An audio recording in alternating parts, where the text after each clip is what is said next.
What is going on, guys? It is Justin, and in this video, I'm going to be talking about CM Punk.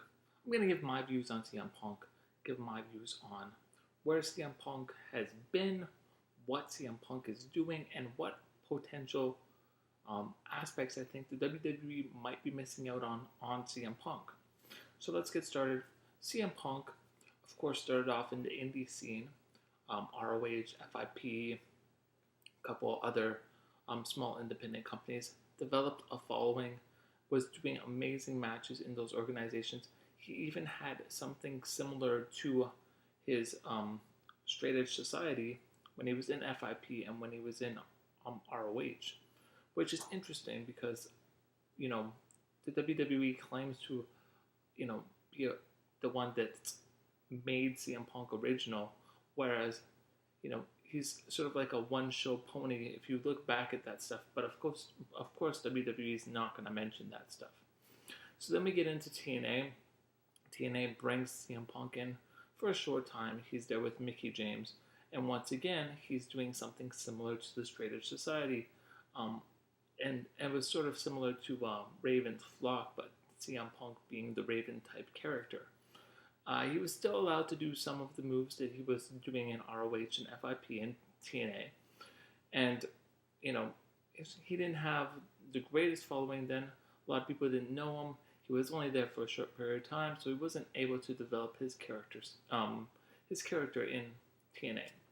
Of course, then he comes to WWE, ECW. He comes in as the straight edge sort of figure, and right off the bat, fans start to see how I'm stuttering. I don't know what's going on. Fans start to adapt to CM Punk, start to, see stuff that he's doing, and this is where things start to get really, not bad, but I guess hard for CM Punk. CM Punk's used to using, over the top maneuvers in the indie scenes in TNA, but of course has to water down his product when entering WWE. He still overcomes the odds and becomes a fan favorite, and ends up winning the ECW title. And he still hasn't got that it factor yet, but he's starting to get, like I said, a following of fans. So with his momentum building, they stuck CM Punk in matches against Jeff Hardy, other people that had been with the company, to establish his credibility and to actually give him that push that he needed to get him over the edge. Of course, winning the Money in the Bank helped. After that, he of course formed the Straight Edge Society, where it was weird because he sort of took the aspects that he used in TNA and ROH and developed the character into a more sinister character wearing a mask. He had never worn a mask before in those two other promotions, so it definitely gave that structure to the Straight Edge Society. Of course, he would end up losing the mask eventually when the Big Show ripped it off of him. He had excellent matches with Rey Mysterio at WrestleMania and other key individuals during his time with Straight Edge Society. Of course, that's when CM Punk's career started to nosedive a bit. Wasn't really in the spotlight, really didn't have a lot of attention shown on him. Sure, he was still considered a key player in the WWE, but not one of its number one stars, if you want to look at it that way. So he kind of fell off with an injury, came back as an announcer, was excellent on the mic. If he ever decides to retire from wrestling, can definitely go into announcing because he has that it factor too. Kind of reminded me of sort of like a Gorilla Monsoon sort of vibe. And it's really hard to compare people to Gorilla Monsoon. Maybe even mixed with Jesse the Body Ventura, where he just pretty much talks and says what he wants to say. Doesn't really look at what he's saying and just projects it.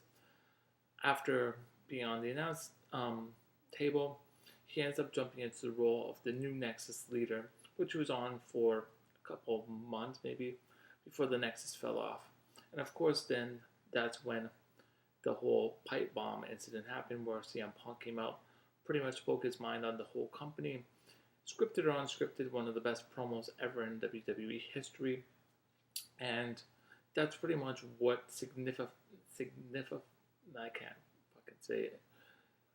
That's pretty much what put CM Punk on the map, was that one promo. before that, people like CM Punk, but if you look at from that key moment how much his T-shirt sales, all his merchandise sales, people that were paying attention to him, it skyrocketed up to the next plateau, and people were even comparing him to Stone Cold Steve Austin, which they had never done before. They never compared anyone to Stone Cold. CM Punk, of course, would stay there. Numerous, incidences of so-called pipe bombs over the next couple months. Then it just started to drop again. Sure, he still had the same popularity, but it started to fizzle down. He became just one of the average top of the line wrestlers. Nothing over the top, but and then we look at present day where the only good matches he seems to have are against Daniel Bryan, who he's fought numerous times and who's a good friend of his from ROH. Those two, of course, can put on an excellent show together. Like I said, they've wrestled numerous times together, so it's nothing new for them.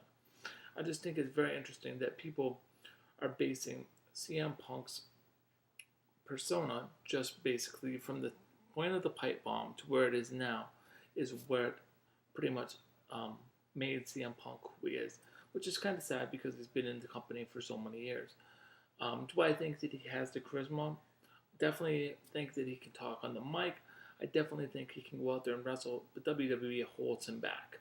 I think that if they were to actually give him the opportunity to wrestle the way that he can wrestle, he would outshine pretty much anyone on the roster, aside from maybe Daniel Bryan, because if Daniel Bryan was able to do the same thing, he would be another key star when it comes to the wrestling aspect of the WWE. But, is he built up? Sure, definitely built up because of that one promo. And it's funny, too, because if you look at that promo from last year, it's kind of funny that they have him on the WWE game pretty much a year later. It's like the time and effect thing, like from Back to the Future. If that incident didn't happen, CM Punk would just be mediocre, mid-level wrestler. But that incident happened, and this is where he is now. So I want to get your guys' take on CM Punk. Comment below. I'll catch you guys later. One love, mad love. Peace.